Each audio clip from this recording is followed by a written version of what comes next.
bleed green? Are you an ultimate Eagles football fan? Well, you're in the right place.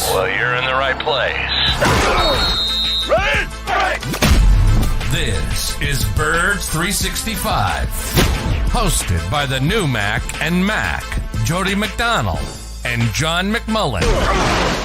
Here we go! Who collectively have covered and talked about more than 50 plus years of Eagles football. Kick off your day with Birds 365. You'll get debate. We love to argue. You'll get the real story from inside the locker room. And you'll hear from some of the great football minds from around the region. You're about to become an Eagles insider. Get in the game. Join Jody Mack and Johnny Mack and join the football community that flocks to Birds 365. Birds 365 starts right now. Welcome to the NFL. Let's go! Let's go! Go!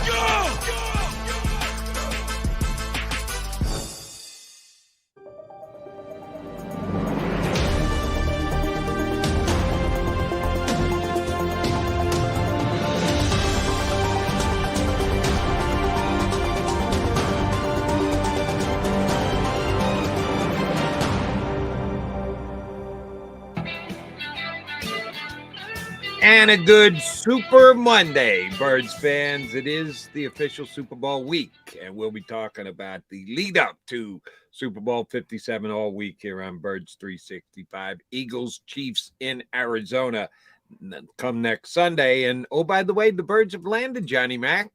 All the Eagles on a big old jet plane got out to Arizona yesterday to prep for the Super Bowl. And it is a little bit different than basically any other week. There are bye weeks in the National Football League, but teams do not get into town a week in advance of an upcoming game until you are playing in the biggest game of them all, the Super Bowl. And you were around them all last week. The Eagles seem pretty well adjusted and prepared for a different week than a lot of them have ever faced before.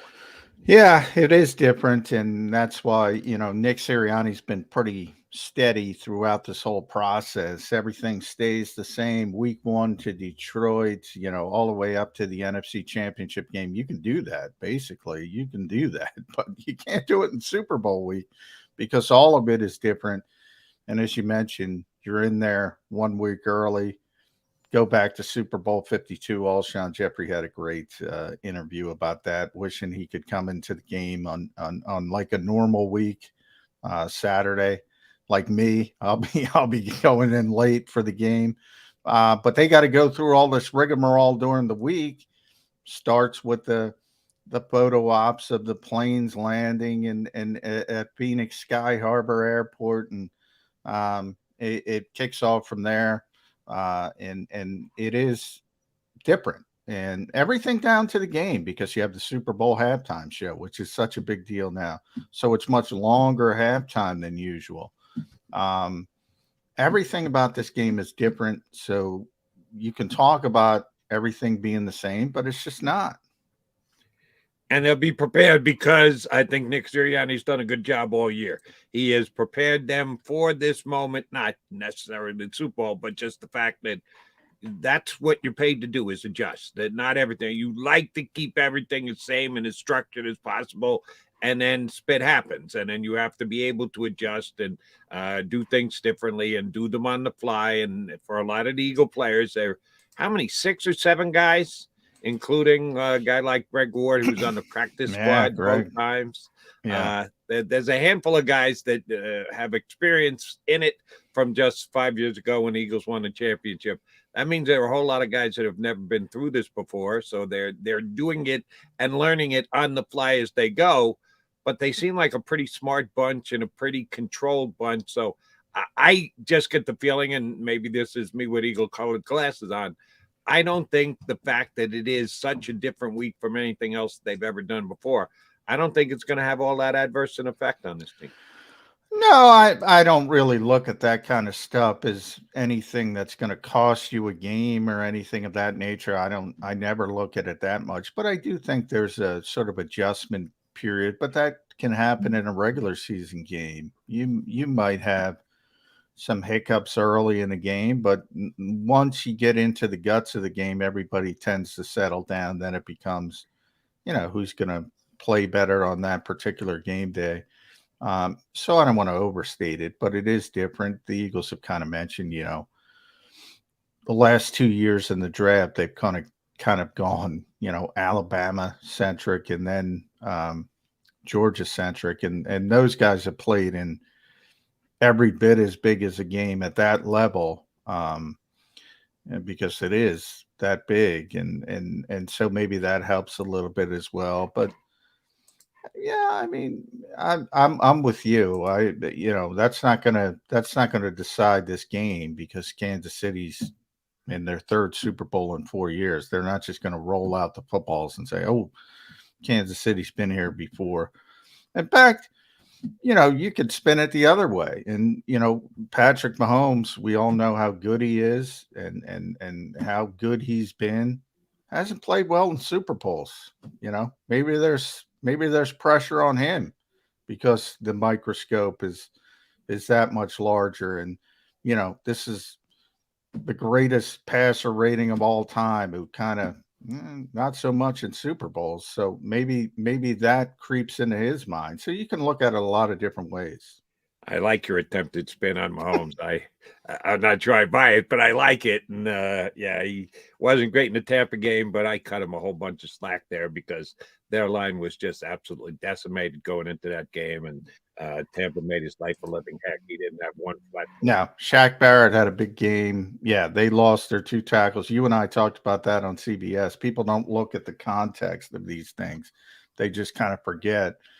But didn't play well against San Francisco either, from his typical, standard 78 passer rating against San Francisco. Pretty much played poorly for 3 quarters, right, and then turned it on in the 4th quarter.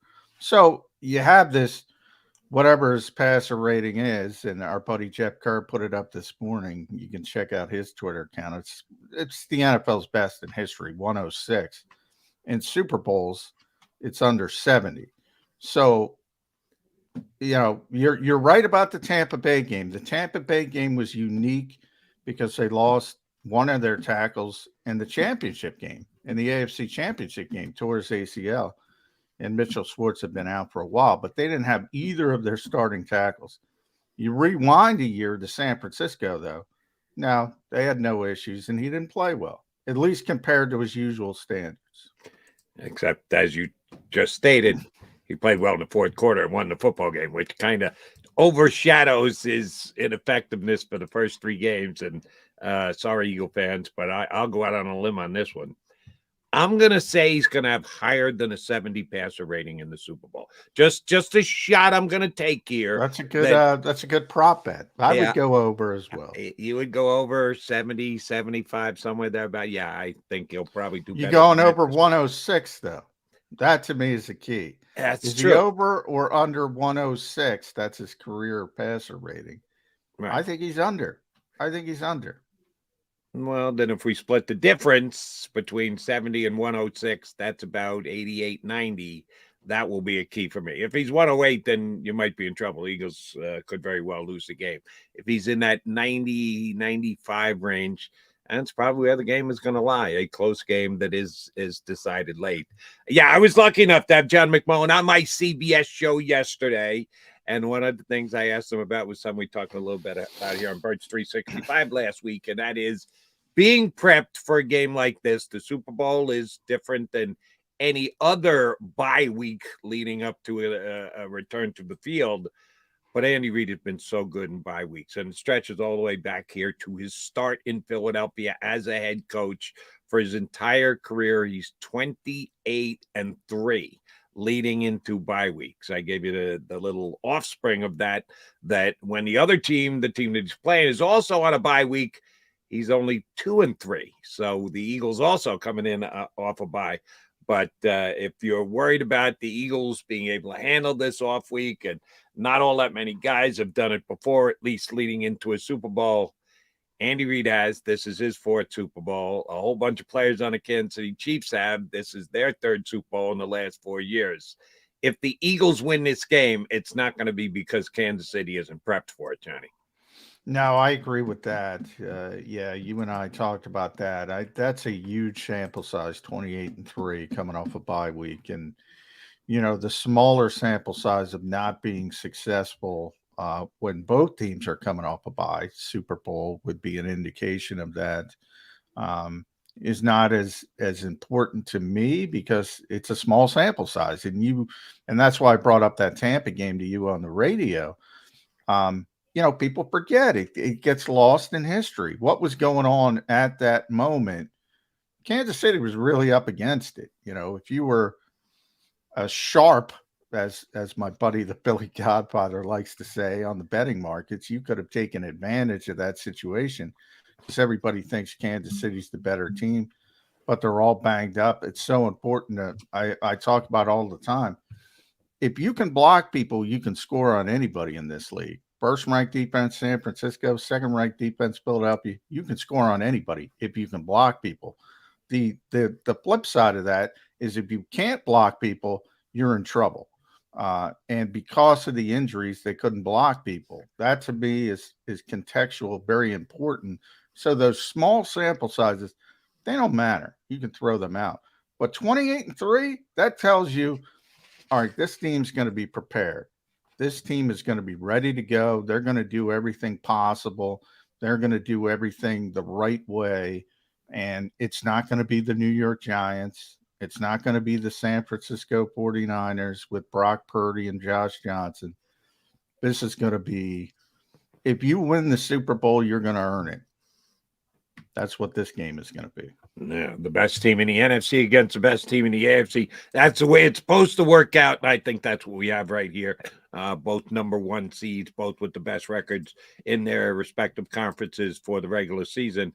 And they both have advanced to Super Bowl number 57. All right, Johnny Mac, you did mention the 49ers. I want to get this in before we punch up our first guest, which will be our buddy Mike Missanelli, who had a weekend off, wasn't down at Oceans prepping for an Eagles post-game show. No, he, like Andy Reid and the Philadelphia Eagles and everyone else associated with the game, had a week off to prepare and get ready. So we're going to punch Mikey Miss up coming up in just a couple of minutes. In the rearview mirror is that win over the San Francisco 49ers in the NFC Championship game, except some of the 49ers won't let it go. Brandon Ayuk this weekend. The Kansas City Chiefs are going to shred that Eagle defense. The Eagles were lucky to beat us. It was all about our guys being here. The Eagles were the better team last week. I said that ahead of time. I said it after the game. Was there some luck involved in the game? Yeah, the Eagles got a little lucky that the camera angle that showed that Devontae Smith actually dropped the football wasn't seen early enough for them to challenge. Good on the Eagles hustling up and snapping the ball quickly, so it didn't happen, but there's a little luck involved there. Brock Purdy getting hurt on his fifth pass of the game. There's a little luck involved here.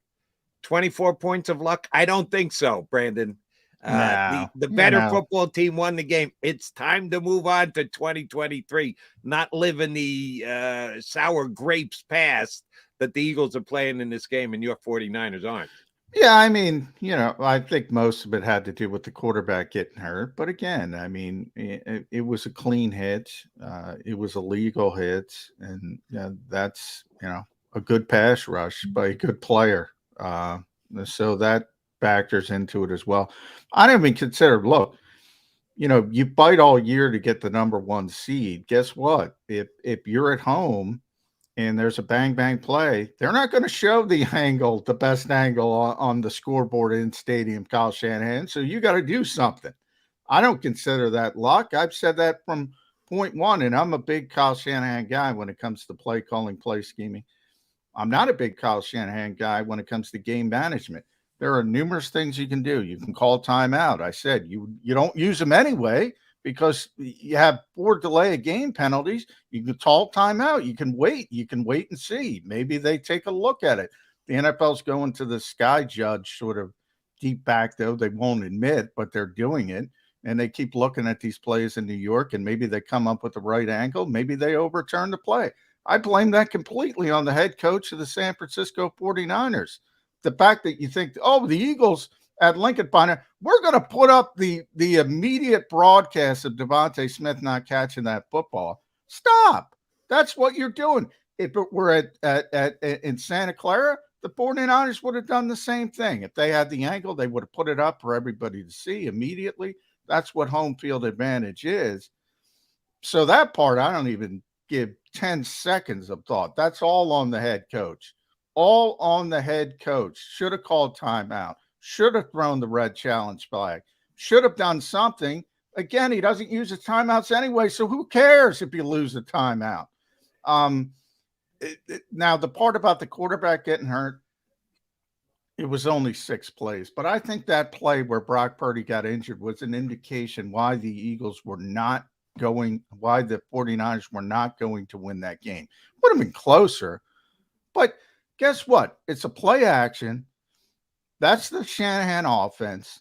You're trying to fool the defense. A veteran quarterback knows that's been in this scheme, and this scheme's been around forever. With Kyle's dad, Gary Kubiak, so many teams use it right now.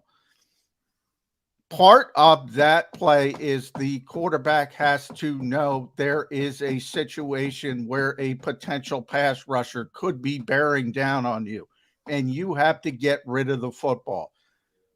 Now, a rookie quarterback is not going to know as much as a 13, 14-year veteran.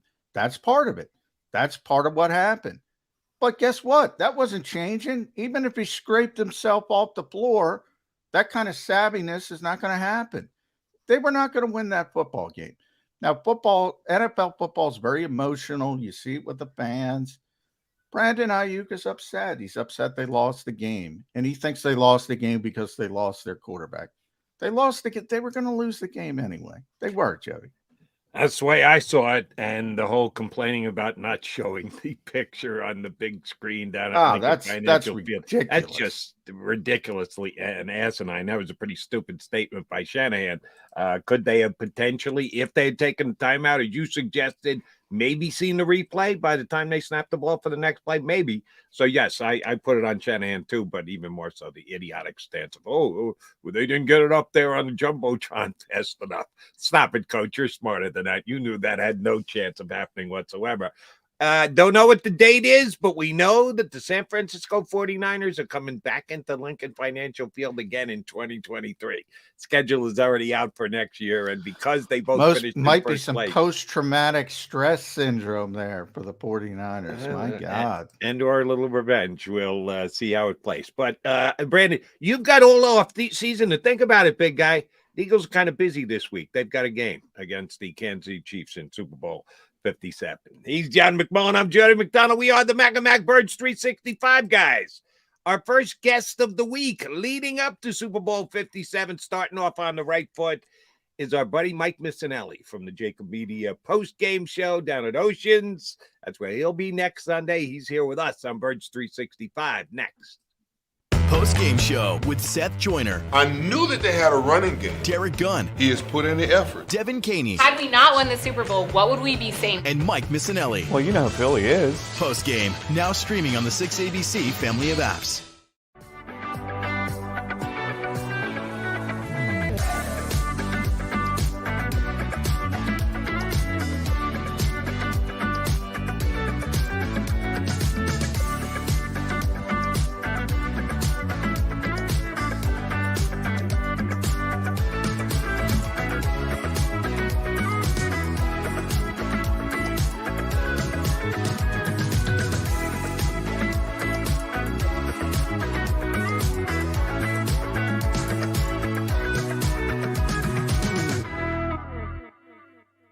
Why do millions of people every year from around the world visit Philly's Rocky statue?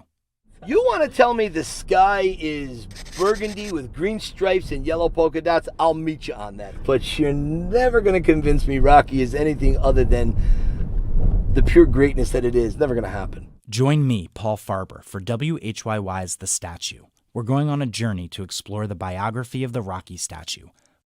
Find us wherever you get your podcasts.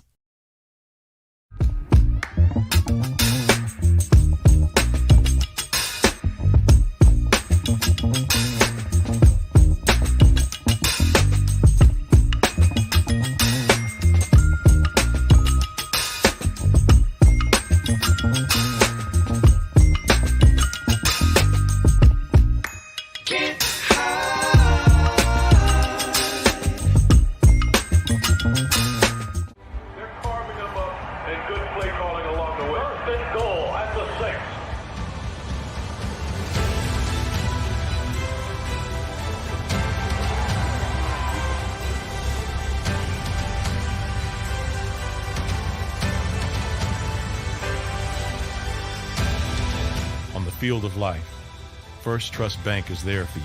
Champions on 3. 1, 2, 3. Because Philadelphia dreams deserve a Philadelphia bank.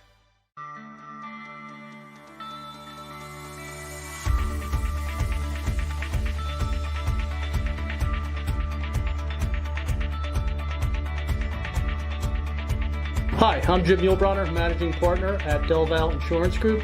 Give us a call. We're a local, knowledgeable agency, not an 800 number. Go Birds!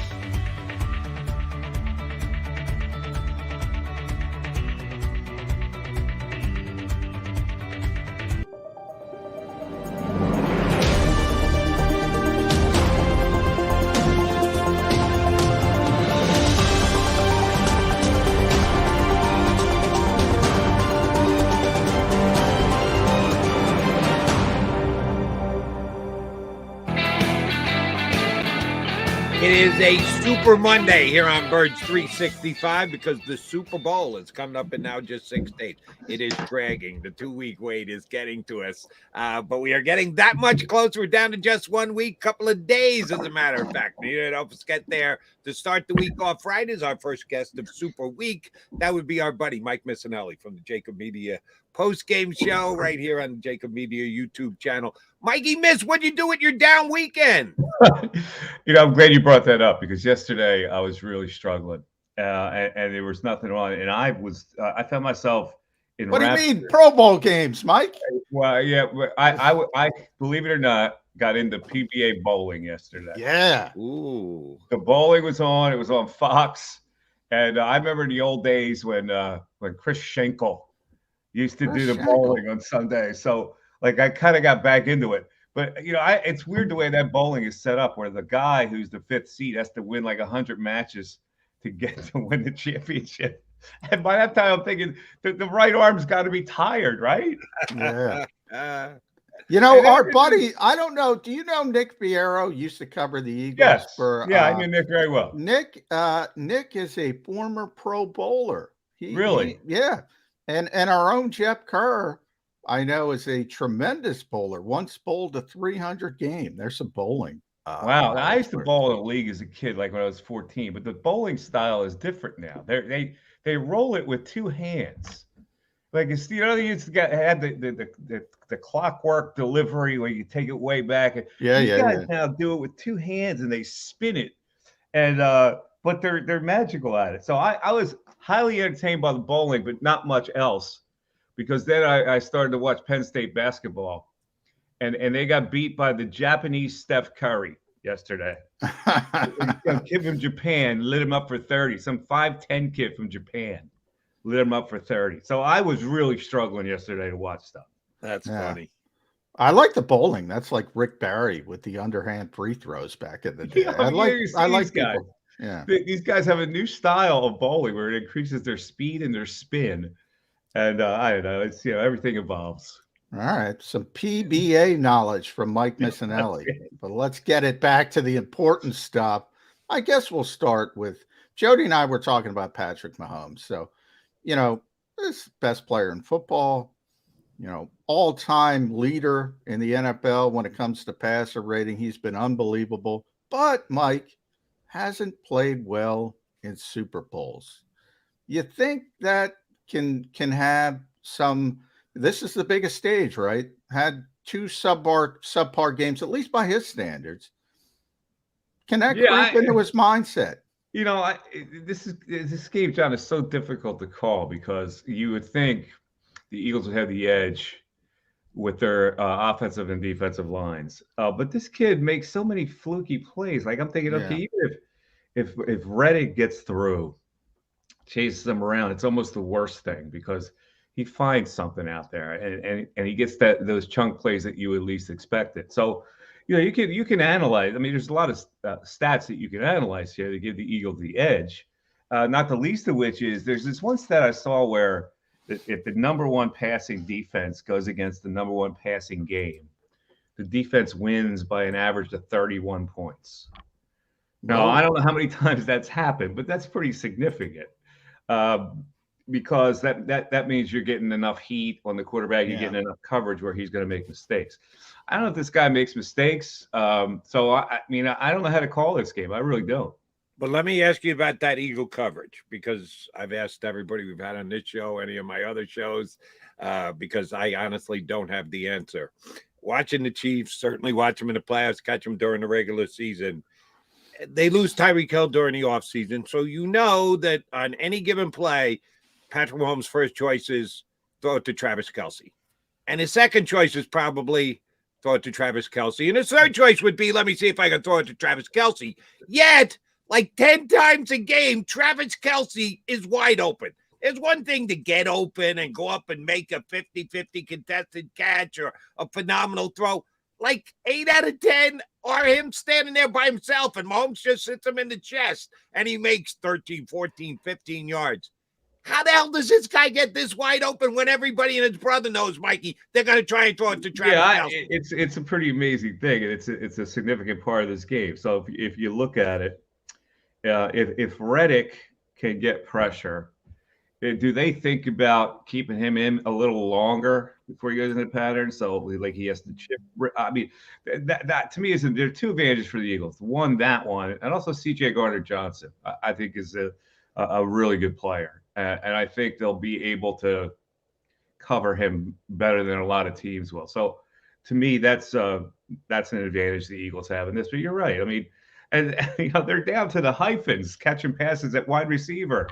They got 2 hyphens out there. They're all banged up, and Hardman's out. And so, Valdez-Scantling and Juju Smith-Schuster. So, I mean, they're not dynamic pass-catching wide receivers. So, again, they make it work.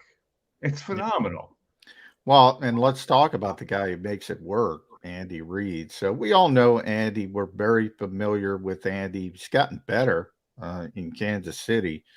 28-3. That's a pretty large sample size, Mike Missanelli. 28-3 with the bye week. Now that tells me the Chiefs are going to be prepared. What does it tell you? Yeah, pretty much does tell me they're going to be prepared. I mean, listen, he takes advantage of what his strengths are, and he attacks your weaknesses. Now, I don't know, what are the Eagles' weaknesses on defense? Because they're pretty stout in all areas. I mean, you can exploit linebackers in coverage, but I think that the Eagles are smart enough, and Gannon is smart enough not to get him in that kind of a situation. So, it shows a lot of he's a more experienced coach. There's no question that what the Eagles are going to present in this game. So again, if the Eagles can run the football, and I'm thinking Andy Reid's going, okay, I know that too. Spagnuolo knows it. If we stop them from running the football, then we've got a much better chance to win this game. And so that's really what it's going to come down to. And the other thing is, like, Jalen didn't look good in the last game, and I wonder if this is enough time for him to recover to actually throw the ball down the field. You're right, and we're trying not to talk about it here in Philadelphia, but I don't think either quarterback's going to be at 100% for the game. I think Mahomes' ankle is still going to be an issue, not a major issue, because he made the big running play at the end of the game that got him into the Super Bowl against Cincinnati. And Jalen Hurts has won 2 blowout contests, not necessarily because of him, but the Eagles have won 2 blowout contests. Is that what's going to come down to, Mike? Whoever's quarterback is closest to being actually 100%? Yeah, well, one has proven that he can win without being 100% because he's so magical and creative. If Jalen can't throw the ball like he was used to throwing it, they're at a major disadvantage. And I look at what they're going to do. They're going to RPO him, obviously. So you look at the Eagles and the KC run defense versus RPOs. I don't think they've faced a lot of them, but they're average. They're like 19th in the league versus RPO running play. So that's certainly an advantage. And then, the Chris Jones thing is a monster factor also, because even if we double team him, his win rate is astounding. So, that's what they're going to have to. They're going to have to get the RPOs going. And I think if those numbers indicate that they can. You know, I've been going down that route pretty consistently, Mike. You bring up Chris Jones, and Chris Jones is a phenomenal player, maybe the best defensive lineman in football this year. On the other hand, all right, Nick Bosa is going to be Defensive Player of the Year. I didn't know he was on the field against the Eagles. The week before, Dexter Lawrence, second team All-Pro, just destroyed Minnesota. And you say, "Ooh, they got a problem with Dexter Lawrence." I didn't know he was on the field. Am I too worried about Chris Jones with this offensive line? Well, I mean, Chris Jones has come from a different spot here. So, Bosa was kind of late in the loafers a little bit, and I thought Lane was able to bully him. Chris Jones is going to come. But Dexter, he's interior. Dexter. Yeah, you're right about that. But the Kelsey matchup and what they do at right guard against Chris Jones is going to be interesting to me. So I mean, he's going crazy in the fourth quarter. Numbers, he had 8 sacks in the fourth quarter, which is phenomenal. And they're second in sacks in the NFL. So I don't know. The obvious thing is you stay away from Lane Johnson. You hope that the middle of the offensive line can curtail Chris Jones, and you worry about Mailata a little bit. But the Eagles are going to have to run the football. It's really simple, and they've proven that they can against pretty much any team. Now, when you say run the football, are we talking +1 here? You just mentioned Kansas City at best average against the RPOs. Jalen going to keep it a lot, going to put it down, really pull it back out and take off and try and get himself 10? I think he has to. I think he has to run the football in this game. And this is the last game. You can't worry about whether he's 100% in running yet, whether he's going to get re-injured. He's got to play with his hair on fire. And one of the things that makes them successful is he keeps. And they do these design running plays where he keeps. It's going to have to happen. All right, I want to throw something unique at both of you guys. All right, tonight is Super Bowl opening night, where all the goofballs get to dress in the costumes, and Ines Sainz gets her 15 minutes of fame. But there's an interesting part of this in that the NFL sort of puts a group on risers, podiums, the players, and they generally, you kind of get the NFL's feel for who they think is stars in this game. And it starts with Nick Sirianni and Andy Reid, the coaches. But then it goes to the players. And the Eagles' riser players, it starts with Jalen Hurts, A.J. Brown, Jason Kelsey, Lane Johnson's 5, Jordan Mailata, Hassan Reddick, Brandon Graham, Fletcher Cox, Darius Slay, Miles Sanders. The Chiefs, you start with Andy Reid. Then you get to Patrick Mahomes, Travis Kelsey, Chris Jones, the obvious names. And it falls off a cliff to Frank Clark. What that tells me, the Eagles are the far deeper team in this football game. If there's a positive, look to the risers. Am I crazy? You're right. I think they are the better overall team. If you look at the personnel, I think they're the better overall team. It scares me that the line has gone down a point. I don't know what to make of that, down to a 1.5. So I think it's going to be a really even game. To me, the Eagles have the advantage in the trenches. I mean, let's face it. I think that's where their advantage lies. So on either side of the football, I think they have an edge. I think they can control the game. Well, I know that I'll be betting Frank Clark to win the MVP. Yeah, my riser theory. Johnny Mac just seriously. Put him in his place. Falls off a cliff to Frank Clark. Frank Clark's a pretty good player. He is a pretty good. If he's going against Mailata, and then Karlaftis is in there in that same situation. So, I'm surprised Karlaftis isn't on the freaking risers. They're struggling to get people. The riser factor is something I never thought about, John. Apparently, I'm a bigger Frank Clark fan than Johnny Mac is. But your point is well taken. The Eagles are unquestionably the better depth team. If you're matching the rosters from top to bottom, the Eagles have much more depth than the Kansas City Chiefs do. But they do have Andy Reid, and he does have the experience. Mike, I got to ask you about the head coach of the Eagles. I've been impressed with the way Sirianni has handled himself, certainly all year and even this week leading up to the Super Bowl itself. but it's a major step up. And until you've coached in the Super Bowl, you haven't coached in the Super Bowl. And you don't exactly know how the pressure and the magnitude of the game is going to hit you.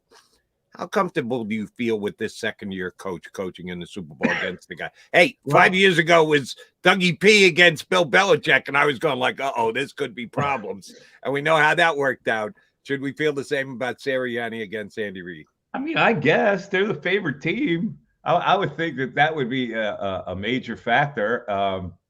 Yeah, the coach means a lot. I mean, Andy Reid has seen it all. So I think he and his staff are very adaptable. They can adjust. How do the Eagles adjust if Kansas City does stop a semblance of what the Eagles are going to try to do to run the football? How would they adjust to that? I mean, that's major. So that's on Sirianni's lap. And Andy Reid, Andy Reid was maddening when he was here for me. I know he built the franchise, but there were so many little fundamental things that he was missing because of his stubbornness. And he's going to Kansas City, and he's figured out that if you have a quarterback who can do these kind of things, that it doesn't matter what you do out there, really. The quarterback is the whole essence of it.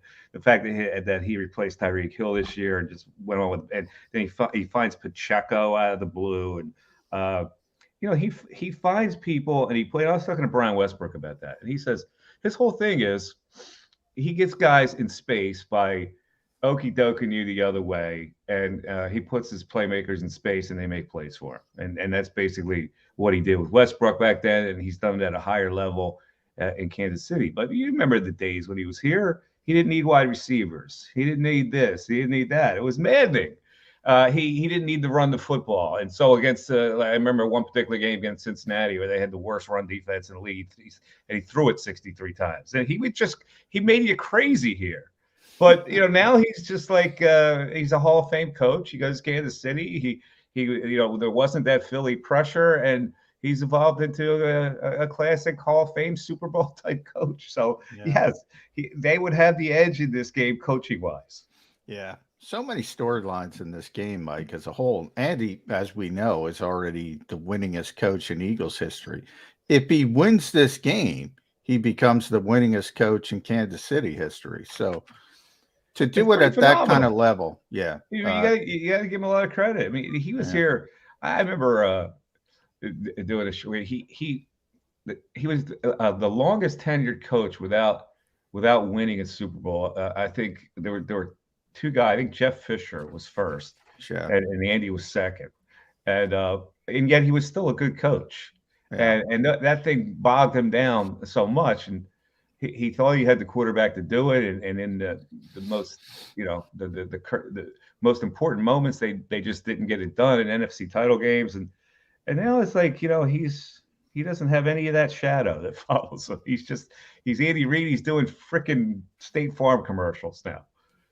Yeah, Mikey, I want to ask you, by the way, that State Farm commercial, but that's I like it. He's good in it. He's good. Yeah, he's really good in it. That personality pops out of him. And we're supposed to believe he throws the magic marker, right? Because you don't actually see it, but you hear it as Mahomes is going, "It happened again, coach." He does a good job in that. We all agree on that one. All right, here's a question I have about Jalen Hurts.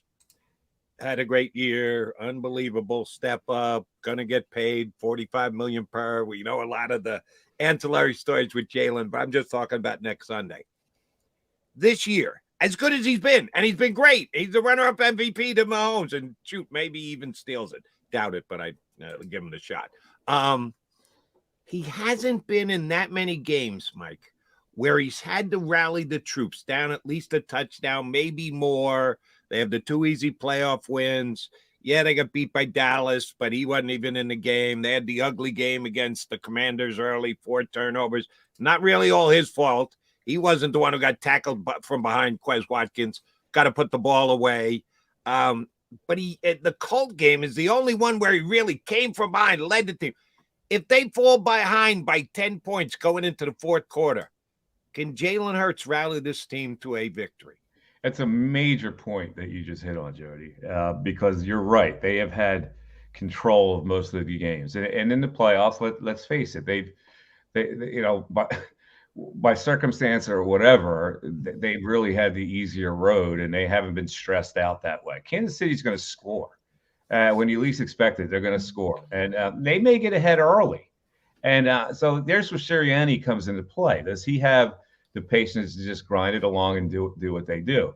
Much less the fourth quarter. They get behind early. But the fourth quarter is going to be really interesting because he's going to have to be in some drop-back situations and deliver a football. It's a big unknown in the game. It really is. I mean, the way this game plays out defines what you're going to see on how good the Eagles are. They've been good because they've been able to control. And so you're right. I haven't seen the other side of it. Do we want to see the other side of it, though, Mike? No, I mean, you want to get the lead. You want to play. Everybody wants to play with the lead, right? If you're good enough to play with the lead, I've never kind of understood the sentiment of we need to see this, we need to see that. No, I'll take 31-7. Well, I'll take it also, John. But like when the other side happens, like Joey's bringing up, do you have enough of a frame of reference? But can they get to the finish line without seeing that frame of reference? And is that a bad thing? That's not it's not a bad thing. Maybe they'll be able to dominate a team like this early on and get the lead and take control of it. I don't know. This is a pretty good team. All right. That leads me to my next question because I know what I believe. So I want to get your guys' thoughts. If this game is going to be a blowout, and I'll say 2 touchdowns, so somewhere in that range, I think that's the Eagles game. I think the Eagles can blow out Kansas City. I don't think Kansas City can blow out the Eagles. I don't see a blowout in either space. Yeah, I don't see a blowout either. But I didn't see a blowout against the 49ers. That's the formula to win. Because then he may make a crazy throw for an interception and dig him worse. I feel like if he's in a different situation. I'm talking about Mahomes. That's the temple to win this game. You get control early and you do what you do. You impose your will on that other team. You pin your ears back. You go after them.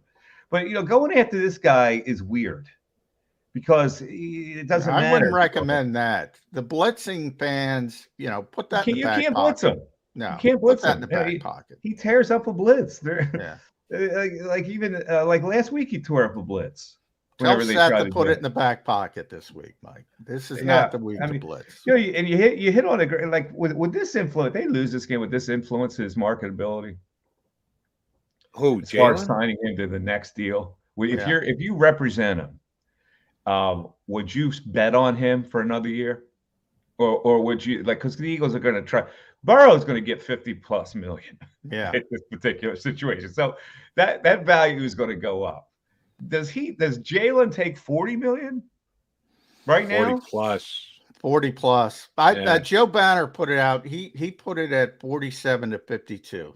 That's where he put it. And he said, you better act early because Burrow and Justin Herbert are coming. So the Eagles, they're typically, they try to get things early because as strange as it sounds, 47 would be a good deal from the Eagles' perspective at this stage of things. That's crazy.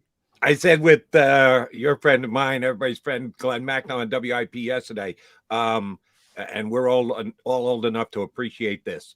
A-side, B-side vinyl. What would that be, Mikey Miss? It would be called a what? We're talking vinyl, and you only got an A-side and a B-side. It's not an album. It's only 2 hits. What do you call it? A 45? 45. That's where you start with Jalen Hurts, and it goes up from there. 45 and escalating. So that's what the number's going to be. The little disc that you used to put on the put it in the middle and shrink it down so you can play the 45. Exactly right. Got to get a 33 there to get that going. Yeah, that's not happening. That's what Eagle fans are expecting, the hometown discount. Not happening. No, 45 not happening. Plus for Jalen Hurts. All right, Mike, do want to ask you about this. And, oh, by the way, John, in answer to your question, the only way the Chiefs blow out the Eagles is if they win the coin toss and take the ball first and then go down. If the Eagles win the point, Kansas City's got to score the first time making the ball. If they do, then that could change the dynamic. Other than that, I'm with you. I don't think. So they win a coin toss. They're going to take the ball. That would be like one of the most unusual circumstances ever. Nobody takes the ball. That's only Philadelphia. Andy Reid is actually open-minded enough to say, he's gonna take the ball. Let me have my guy Mahomes get the ball first. Okay. Nick Sirianni would never do that. So the Eagles have a bunch of guys that have been there before, Mikey. Handful of guys, Super Bowl champions. They're huge this week and just relating what you need to do to get prepped for the game and the like. It's not the quarterback, Jalen Hurts, first time ever, but he has played in championship games on the collegiate level. Can you comp those two things? Yeah. Are college championship games even in the same vicinity as what a Super Bowl is? Well, for him, they are, because he's like, his pulse is like 80. You know, I've never said, I don't think this guy is going to get flustered at all in this kind of a stage. Maybe it does have something to do with that he's been there before, but maybe that's just the way he's wired. Like, I've never seen a guy this serious about life or football. So at 24, by the way. Yeah, usually you're a knucklehead at 24, not this guy. Yeah, it's like he's like 50. Yeah. So no, I don't think that will be a factor in this game. And you know, he's got two things on his side. He's got that kind of experience where he's just unflustered. I mean, the guy like I don't think he's going to start to get flustered now. All right, at Mike Miss 25. Follow Mike on Twitter. JAKIB Media post game show, Super Bowl edition, coming up later this week. You can listen, Mike, there's podcast as well. I'll leave it here because I want to bring up Howie Roseman, because we keep talking about coaches, personnel. I gave you my riser theory, which admittedly is goopy. However, the guy responsible for putting all that talent together is Howie Roseman. Is that more important than any other aspect? Julian Love says this is a personnel-based league, Mike Missanelli. It's a phenomenal job. I mean, listen, we've been all back and forth on some of the things Howie's done, and he looked at every weakness they had this year, and he attacked it. And he attacked it with like really thoughtful, good players who he saw would work. And you know, I keep looking at C.J. Gardner-Johnson. I happen to think he's a really good football player. And to me, that was the golden ticket that he got. C.J. Gardner-Johnson. I mean, there have been other guys, obviously, and Bradbury's been phenomenal. And then the guys in the middle, where you know, in the middle of the season, we're all freaked out about how weak they were in the middle, and he plugs that hole, and all of a sudden it's not a problem. Everything he's done this year has been just phenomenal. So, yeah, I've got to bow to him. And he and his staff, they figured it out. They did it, and look how complete. They're the most complete team I've ever seen. Yeah. You know, I'm following the Eagles. Yeah. I've lived in this town for a lot of years. They're the best team. I mean, you compare them to 2004, they're better than that team. You compare them to 2017, they're better than that team because they're deeper and they're, you know, they just don't seem to have a weakness. Their offense and defense in conjunction, their point differential proves it. And they've got a quarterback who the whole thing revolves around, and he bloomed like I've never seen any athlete ever in this town. Go from questionable to MVP candidate. I've never seen it. So, yeah, you got to give them credit. Now, whether they anticipated this with Jalen Hurts, I guess it doesn't matter because they hit on it. Right. They can stand there with a straight face and go, we knew this was happening. Yeah. They could be lying through their teeth, but it doesn't matter because there's nothing you can do about right. it. They probably are. Sometimes, you throw the horseshoe in the air and it's a ringer. Well, people forget. I bring this up all the time, Mike. They tried to trade for Calvin Ridley. That blew up because Calvin likes the betting apps. They tried to sign Christian Kirk. Jacksonville just overpaid him to a ludicrous degree. They went after Allen Robinson. After they failed. They said, we got to get a receiver. We got to get a receiver. All of a sudden, A.J. Brown's here. If you get one of those other guys, they don't even look at A.J. Brown. You're right, John. And it's such a charmed existence that they hit on all these things, even though like they may have backed into a few of them, that I can't imagine they're going to lose the Super Bowl now. You know, it just has that feel where everything clicked, and here we go. All right, so staying in the glass half full mode that they're going to be victorious against Kansas City next Sunday. Howie's got his work cut out for him all off season with the free agents that they have. Will history repeat itself with the coach? because Johnny will fact check me on this one. I think it was sometime during the summer camp and maybe already opened. But they did a contract extension with Doug Peterson after he won the Super Bowl. Do they go there with Sirianni? They don't have to. He's got years left on his deal, but you kind of set the precedent. You win the Super Bowl, your second year as head coach of the Eagles, yeah, we're going to tack on years to your contract. Howie's going to be busy doing a whole bunch of other stuff, getting guys re-signed or attempting to get guys re-signed. If they win, is Sirianni's contract extension a priority for this organization? I don't know if it's a priority, but you have to look at the way they found this guy. And like for them to give him an extension is an endorsement of their genius. You know, because I gotta be honest with you, the way he started out, and if he was like that in his interview, like, oh, yeah, he's a little too high schoolish, and they saw something that maybe I didn't see, any of us saw, so that would just be an endorsement. They like to tell people every now and then how smart they are. So, like, an extension would be, here's how smart we are. See. So yeah, not every once in a while, Mike. All the time. So there you go. If I'm following that logic, sure, why not? All right, I'm been thoroughly entertained because we got a Harry High School reference and a play like your hair's on fire reference from Mike Missanelli. That's a 5-star appearance. I've been trying to not use that hair on fire reference. That's kind of old. The Harry High School, I'll always stay with that. I like it. Mikey Miss, see if you can sneak it in next week. Certainly everybody be watching the Eagles post-game show right here on the JAKIB Media YouTube channel. And we are looking forward to closing this season out with a Super Bowl winning post-game show. I mean, we'll Seth be in a good mood. If the Eagles win the Super Bowl, we'll Seth be in a good mood. And it's the last chance for Seth Joyner to actually jack up somebody who's walking behind us trying to mug for the camera. Last chance. I feel bad for Devin at times. Too many guys walking back there. Yeah. She does grab attention. Mikey Miss, thank you very much for doing so. We'll be watching you next Sunday. Thank you. Have a great week, and we will certainly talk to you plenty during the offseason, brother. All right, guys. Thanks a lot, man. Thanks, Mike Missanelli here with us on Birds 365. All right, he's John McMullen. I'm Jody McDonald. That makes this Mac a Mac on Birds 365. We've still got an hour and change left to go, including an appearance from our friend Special Ed. Eddie K is going to jump aboard Mr. Kratz in hour number 2.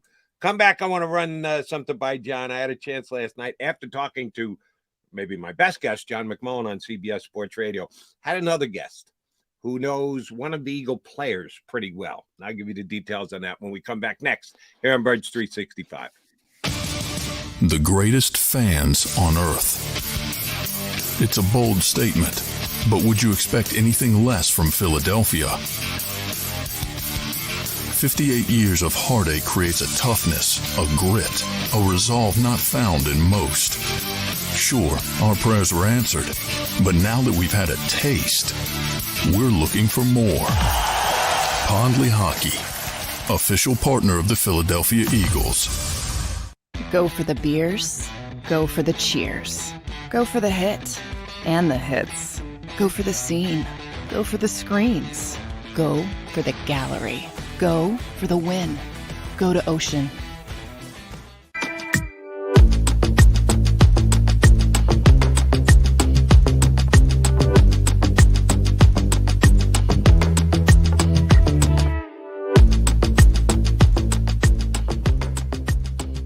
We all know that taxes are just part of life. It's true during our working years, but also in retirement. But what you might not know is up to 85% of your Social Security benefits might be taxed. Our team at Thrive Financial has helped retire thousands of people across the Delaware Valley by asking questions they never knew they needed to ask, including how their Social Security benefits might be taxed. It's time to be proactive on taxes. Get your Thrive Retirement Tax Playbook today. Jeff D'Ambrosio doesn't need a special event to appreciate his customers. Jeff shows his appreciation to them every day of the year. Jeff makes sure to stock more new inventory than anyone and guarantees prices and payments that nobody can beat. There are so many reasons that thousands of customers know Jeff is the easy, friendly place to do business. More for their trades. No judgment zone for credit issues. The best, most reliable service department in the country. That's why I like Jeff, and I know you will too. Jeff will satisfy you every day. Jeff D'Ambrosio, Destination Downingtown, Owner Appreciation Event. Post-game show with Seth Joyner. I knew that they had a running game. Derek Gunn. He has put in the effort. Devin Caney. Had we not won the Super Bowl, what would we be saying? And Mike Missanelli. Well, you know who Philly is. Post-game, now streaming on the 6ABC family of apps. Why do millions of people every year from around the world visit Philly's Rocky statue? You want to tell me the sky is burgundy with green stripes and yellow polka dots? I'll meet you on that. But you're never going to convince me Rocky is anything other than the pure greatness that it is. Never going to happen. Join me, Paul Farber, for WHYY's The Statue. We're going on a journey to explore the biography of the Rocky statue. Find us wherever you get your podcasts.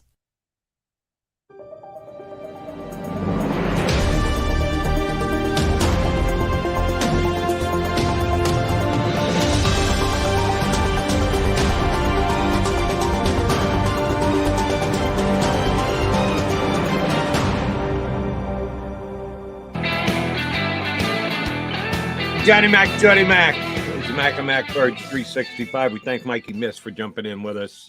Eddie Kratz going to join us in about 25 minutes or so. So you want to stick around for that. I did want to run this by you, John. Last night you were good enough to come on my CBS Sports radio show. And then I had a guest later on in the program where I learned something about an Eagle player that I never knew before, had never heard before. Butch Jones. Recognize the coach's name? Yes. College football coach, yeah. Bunch of different universities, Central Michigan, Tennessee. Right now he's at Arkansas State trying to rebuild that program. Got his work cut out for him with the Red Wolves. I think they were 3-9 last year. But he's been a pretty impressive college football coach for the past 15, 20 years. Well, he was the head coach. He took the head coaching job at the University of Cincinnati in 2010. After tremendous success at Central Michigan, they offered him the Cincinnati job. He took it. And that was Jason Kelsey's senior year at Cincinnati.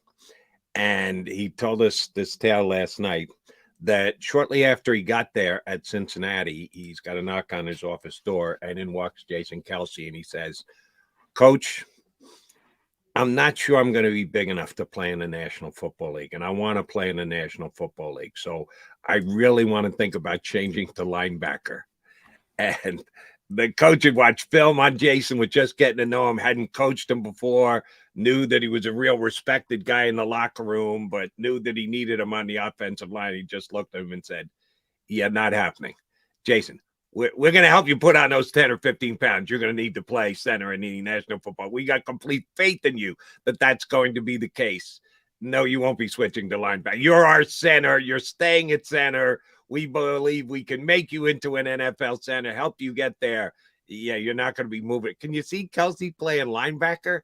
He really suggested that to his coach in his senior years because he was so desperate to get to the NFL, and he was about 268, 270, certainly undersized for an NFL offensive lineman. He was a center. He actually asked the coach if he could switch to linebacker, and Butch Jones said, "No, that's not happening." Well, yeah, good for Butch. No, it doesn't surprise me because Jason, for those who don't know, played running back and linebacker in high school. So that was his background. And I don't think anybody, Jason was a 6th-round pick, 280 pounds, undersized. Nobody saw this one coming. And the story, and even today's undersized. It's ironic you bring that up because that was what I watched 0 minutes of the Pro Bowl games, activity, whatever the hell it is. But I saw some things on Twitter, clips and things like that. And one of the clips was Max Crosby talking. I believe it was your guy, Quinnen Williams. I believe. I'm not positive. It was definitely Max Crosby. And they were just gooping around and saying, what offensive lineman would make the best running back? And they said Jason Kelsey. Athletic, gets down the field, makes sense from that perspective. But yeah, doesn't surprise me at all. That's what he played in high school, Cleveland Heights High School. It's like Travis was an option quarterback. They're very athletic for people people know it about Travis. Offensive line, they know it about Jason, maybe the most athletic offensive lineman. But yeah, that's just history. Linebackers is history. And Coach Jones did say there was at least one NFL team that after his senior season was over, before the draft, did come in and say, can we see Jason take a couple snaps as a fullback? That they did, even though he had never played fullback in Cincinnati. They were thinking about drafting him as a multi-positional guy and maybe a short yardage goal line type fullback. So they did actually work Jason out at fullback prior to the draft. And the thing about Coach Jones and the Kelceys, that senior season for Jason, his brother didn't play. Travis was suspended. Marijuana. No, it's not officially stated that, but he was suspended for drug use. You could say it. Yeah, like I said, most people know that it was marijuana, but he missed the entire season. Coach came in, had to suspend him immediately, and they said, "Here's the deal: we're keeping the scholarship in place, but you have to get a 3.0 grade point average. Otherwise, the scholarship for next year, which would have been 2011, would be rescinded." And sure enough, Travis got a 3.2, which he said, "Coach, I'd never got a 3.2 in my life before." And he said, Jason just rode him the whole year. Even though he wasn't part of the team, Jason had to take care of his own business as the center, trying to get ready for the NFL draft. He said he stayed on his brother the entire time, and that's why he did get the grades, and that's why he was able to come back and have 2 more very good seasons and make himself into an NFL player. But he said he got 3.2, and he said, I would have been against it. But he did the work. He got it done, and he's told another great story about 2011 after Jason had left. They brought in a group that works on team bonding and group mentality and stuff like that. They hire from outside to work with the military, as a matter of fact. And they brought them in specifically before the season started to work with their players. And they put them through drills and ask them certain questions and make them do activities. And then at the end of it, they meet with the coaching staff after they've worked with the players for several days. And they tell the coaching staff who the best leader on the team is. And they all got in a room and they said, Coach, the best leader on your team is Travis Kelce. People follow him. People believe he's the guy who they're going to rally around. And he goes, wait a minute, the kid was on a drug suspension last year. He can't be the leader of my team. They said, Coach, listen, we're telling you, we interacted with these kids for 2 days. Travis Kelce is the guy who's got the pull in that locker room right now. So I said, Coach, this was 2011. After 2010, when Jason left, right? He said, oh, yeah, Jason was gone by then because Jason was the leader of the team in 2010. 2011, it was Travis. Yeah, the Kelceys are just those take charge kind of guys, and they will be in this upcoming Johnny Mac. And anybody who has seen their podcast, they're entertaining guys. They're, they get along with people. Last week in the locker room, I was talking to Jason for like 20 minutes. We weren't talking about football. We were talking. He's going to have his 3rd daughter very soon. In fact, his wife is going to be bringing a doctor to the Super Bowl with her. That's how close it is. He just engages people. He's a people person. Travis, I don't know as well, obviously, because he's not here, but you can see his personality. I mean, he's just popular. And they both sort of have that it factor. Now, in football, it helps when you're really, really good as well. And they have, the irony of 2 brothers playing each other for the first time in Super Bowl is weird enough. The fact that they're both Hall of Famers, future Hall of Famers, unbelievable. Think about the odds of that. Quite the story, the Kelce brothers. It surely is. So Jason was certainly asked about this week, and I believe he was truthful, but I don't know if he's truthful.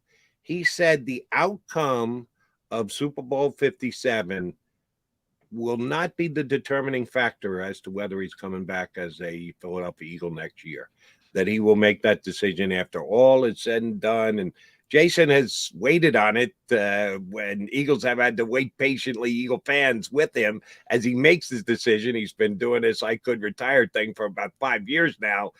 So he will go through the same process again. You believe him when he says win or lose, Super Bowl, not going to have a major effect at all on whether he's going to come back and play in 2023? I believe him in the moment. Because that's what it always is. I've been through this enough with Jason to know. Like, he told his close friends on the team, Lane Johnson let the cat out of the bag, probably shouldn't have, that this was going to be his last year. But that's what he thought back before the season started. You know, when the season ends, you always get the feeling like Jason's not coming back, because he's banged up and you go through this grind. And he said, look, he said he'd already be retired if Nick Sirianni didn't come in and change the practice schedule, even though it's not Nick, it's the team. But even Doug Peterson's, like, forget about Andy Reid, even Doug Peterson's more physical practices and training camps and things like that became too much for him as he went on in his career. And he said if that were still the system set up, he'd already be retired. So the way they scale back and maintenance days and all that has helped him. You know, speaking up, when I was talking to him, one of the things we did talk about was he's relatively healthy. And he said, I seem healthy, but that doesn't mean he's banged up like everybody else. It's a grind to get through these seasons, especially for offensive linemen. So he always gets to this point, whenever this point is, the last game of the season. This, in the case of the Super Bowl, obviously win or lose, it's still the last game of the season. I always get the feeling at that moment, Jason's like, I'm done. But then he goes home and he heals up and he starts to miss it. And he loves the locker room. He loves the camaraderie. He loves the cafeteria at the NovaCare complex. And he wants to come back. So I think it happens every year. And until he does it, you know, you got to wait and see. But I think in the moment he was telling the truth, because I think he already made the decision this was his last year again before the season started. What he's thinking of in April could be completely different. Right. That Brady guy retired, and then he thought about it. He said, I'll come back and play again. So certainly Kelsey could do the same exact thing. And I'll give you a hot take. And do I know this? I have absolutely no idea, but it kind of lines up. So at least I'll put it out there as a possibility.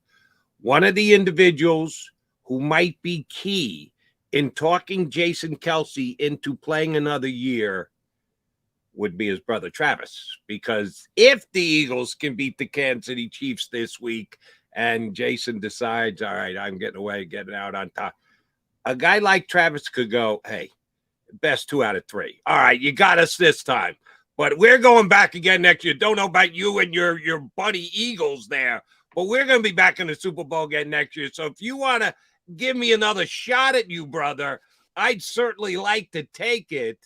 You think Travis tries to talk him into staying in the National Football League? No, I think their relationship is, you know, solid, and you know, he just wishes the best for his brother and vice versa. Yeah, but you know there's trash talking back and forth between. Oh yeah, I mean, the whole thing about his mom is hilarious, and that, you know, Jason thinks his mom's rooting for Travis because he's the baby, and his mom said, Jason's the one that gave me the grandkids. Travis hasn't yet. So yeah, the whole thing, obviously, it's a very competitive family, but I don't think that kind of thing will have an effect on it. He told a story about I forget who gave him the advice. It might have been Howard Mudd. He said, you know, if you're questioning something, don't do it. You know, and that can work both ways. And if you're questioning retirement, don't do it. If you're questioning playing, don't do it. I think it's really as simple as that for him. And when he gets to that point, he gets to that point.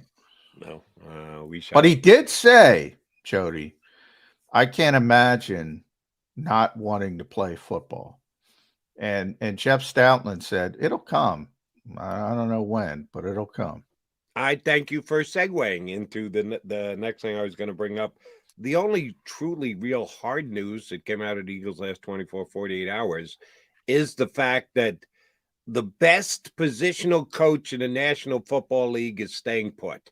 The Eagles came to a contract extension with Jeff Stoutland to stay as their offensive line coach and running game coordinator, but there were teams that were inquiring about potentially hiring him as their overall offensive coordinator, and Eagles put a kibosh on that by extending Stoutland. He has been in Philadelphia for a decade now, and his heiress runs over 3 different coaches, which tells you how highly respected he is. New coaches come in and go, oh, yeah, we'll keep Stoutland as the offensive line coach. How big a piece of the puzzle going forward is that for the Eagles, Johnny Mac? Well, it's huge. I mean, he's one of the best, certainly, assistant coaches in the NFL. You've seen the success, the fact that they've convinced him to stay through 3 coaches now. Tells you how much the Eagles really lean on Jeff Stoutland. And it's just, I don't know about that offensive coordinator stuff. I have not seen one report, one request. But that's the NFL's fault because Jeff's 60. They should be looking at him, but you know how that works with this league. So I don't know about that kind of stuff about, teams, but they damn well were sniffing around him to be an offensive line coach and a run game coordinator. Now, the Eagles have the luxury of knowing, and Jeff has told this story many times, he almost went back to Alabama when Doug Peterson got fired, and his wife was like, I'm not leaving. So, his wife was a big part of him staying in the ship to Nick Sirianni as well. So that's part of it. He doesn't want to be an offensive coordinator. Pete fell in love with coaching the offensive line years ago when he was in college. And then he got to be the interim head coach in Miami. For a bowl game, I think it was. And he's like, I don't even want to do this. He just likes coaching the offensive line. But there's another aspect of his job that is really key, and that's run game coordinator. I think people think that's sort of one of those Cheers made up titles. That's not a made up title. He puts together the Eagles run scheme. And Nick Sirianni has said there's like 5 people in the world that can do it at his level. And there's a big difference. And he compared it to superstar quarterbacks. You can call a quarterback a starter. You can call somebody a run game coordinator, but they can't do it at his level. And the Eagles know that. So it's very important. And you might not believe that there was a team actually asking him to come in and be their offensive coordinator.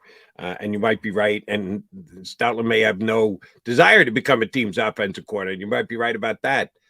His agent did a good enough job of putting some whispers out there. Well, the problem could happen just to get Howie off his stuff and go, hey, and that extension needs to get done. That extension needs to get done. Now he needs to be one of the highest paid positional coaches in the National Football League. And he got the job done. So I don't even know who his agent is, but I tip my hat to Jeff Stoutland's agent. Well, the problem is, and why you have to request interviews for people, and that becomes public, even though the NFL doesn't, through the Tom Pelisseros, the Mike Garapolos of the world who work for the NFL, they get that information. So ultimately, all those requests get publicized, and I haven't seen a request. Now, Howie knows that too, but That's just to make them look good to the public. Bottom line is the Eagles have tremendous, tremendous respect for Jeff Stoutland. And as I said, that's more an indictment of the NFL and people in these other organizations who are so close-minded. They should be looking at him. And I don't even know if he'd listen. I don't think he would listen because I don't think he wants to move away from coaching the offensive line. But the Eagles knew all that. He was never leaving, but it was interesting timing. Right. And I guarantee you, again, his agent told him, even if the wife has laid down the law again, you're not leaving Philadelphia. We're going to keep that on the hush hush, okay? Let me do my job. Let me play the game. Let me see if we can get this contract extension done at numbers we like. I guarantee you that. Without having been behind closed doors down at the NovaCare complex, I'm telling you that's exactly how it came down over the last week or two. He, John McMullen, I'm Jody McDonald. We are Mac and Mac Birds 365. We're getting Ed Kratz up here on Monday. Eddie doesn't usually do Mondays. Chris Franklin is usually our Monday guy, but he's all hell out in Arizona already. Ed's not leaving till tomorrow, so we're going to get Eddie K before he gets to Arizona. So a special Monday appearance of Ed Kratz here on Birds 365. Go for the beers, go for the cheers, go for the hit and the hits, go for the scene, go for the screens, go for the gallery, go for the win, go to Ocean. Philadelphia fans, we're cut from a different cloth. Born into a brotherhood and bonded to our team for life. We believe anything is possible because we've witnessed the impossible. While we may be from different neighborhoods, come Sunday, we are one, and we will be heard. Pondley Hockey, official partner of the Philadelphia Eagles. Hi everybody, my name's Jason Lombardi. I'm an inspector at DryTech. At DryTech we offer 3 major services, the first one being basement waterproofing. The second service we offer is foundation and structural repairs. And then the third service that we offer is mold remediation. If you feel you are having a waterproofing issue, give DryTech a call or check us out online.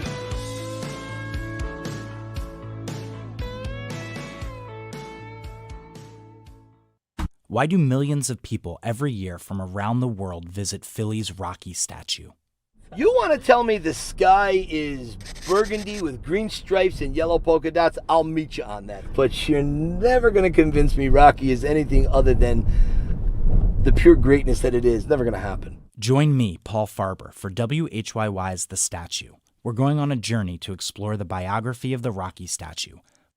Find us wherever you get your podcasts.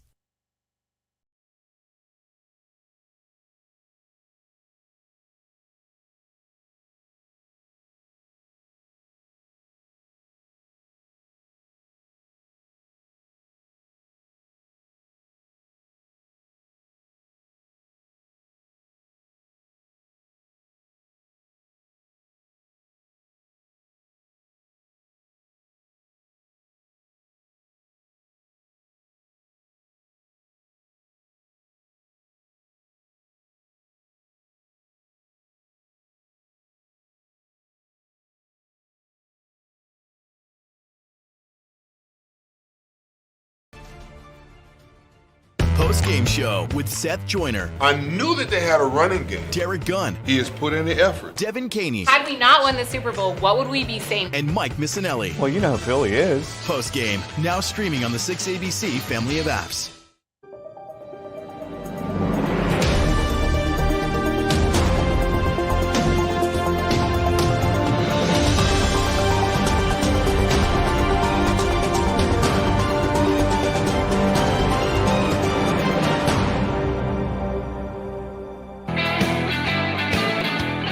Johnny Mac and Jody Mac is Mac and Mac Birds 365 on Super Week. It's Super Monday because we are now less than 7 days before the Super Bowl. We got through last week, the down week, the bye week leading to the big game. We're now actually in the week of, and the Eagles already in Arizona prepping through different times, different ways, something you're not used to, spending an entire week in the city where you're going to be visiting. Nick Sirianni, never done it before with this group. I got faith in him, even though Andy Reid has been there and done that several different times. I think Sirianni's of the right mindset to get the Eagles prepped and ready. Ed Kratz is ready to help us get prepped and ready for the big upcoming game. Ed, I know you're heading out to Arizona tomorrow. What's the most important thing you have to do in prepping for the Super Bowl? I don't know. Make sure I have a couple pairs of shorts packed because unlike Minnesota, the weather's going to be pretty nice, I think. Yeah. You know? Yeah. What's not going to be nice is moving around. You don't have that Mall of America.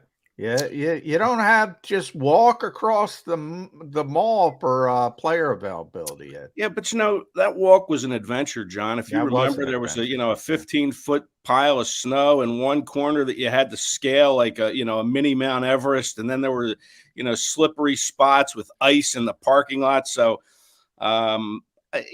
there's give and take, and there is give and take. I'm going to take the shuttle buses and the short pants over the hike over the I'm with you. I won't be out there till later in the week, but you'll be out there tomorrow.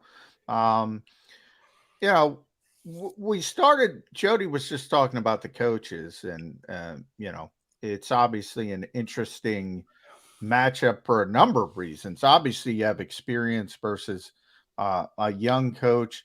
You also have Andy's history here in Philadelphia, but Nick's history with Kansas City. That was his first position, first job in the NFL, first job as a position coach. He met his wife out there. He has a lot of friends out there. So Kansas City means a lot to him. Coaching matchup. Who do you like? Why do you like him? Oh, it's hard not to like the Chiefs and Andy Reid. I mean, this guy's a Hall of Fame coach. Nick, I'm still waiting to see how he does in a big game, in a close big game. He's had big games. He just blows people out. That's not a bad thing.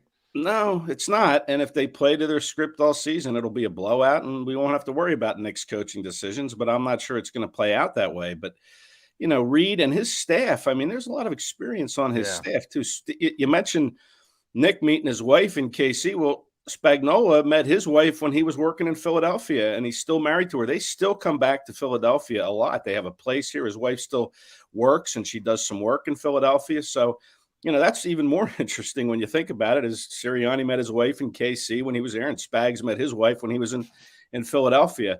But, you wonder if Sirianni's going to win any of these people over that are starting to dislike him because of the face and because of his emotion that he shows on the side. Face. He's got a week to try to win people over to say, hey, I'm not a bad guy. I just like to wear my emotions on my sleeve. But if you're talking from a strategical standpoint, you have to go with Andy Reid and his staff, in my opinion. They've been in this Super Bowl, which is their third in 4 years, Kansas City. I know the teams are different, but, there's still a lot of players on that side that Reid's coached, and it's definitely an advantage KC in the coaching department. Ed, if you are right and Nick Sirianni works on winning people over this week, I'll actually be disappointed in him because, we're Philly guys and we see it from a Philly perspective, and we love the fact that he coaches with his emotions on his sleeve. I don't want him changing anything. I want him to be Nick Sirianni leading up to this game. It's been pretty damn successful, 16-3. I don't want him changing this week. Do you? Well, that villain role, you have to embrace the villain role, I guess, right? Yeah. That Joker. You're talking to two wrestling guys. We understand the whole villain role thing. Yeah, Me and McMullen. Come on, he's not going baby babyface on us this week.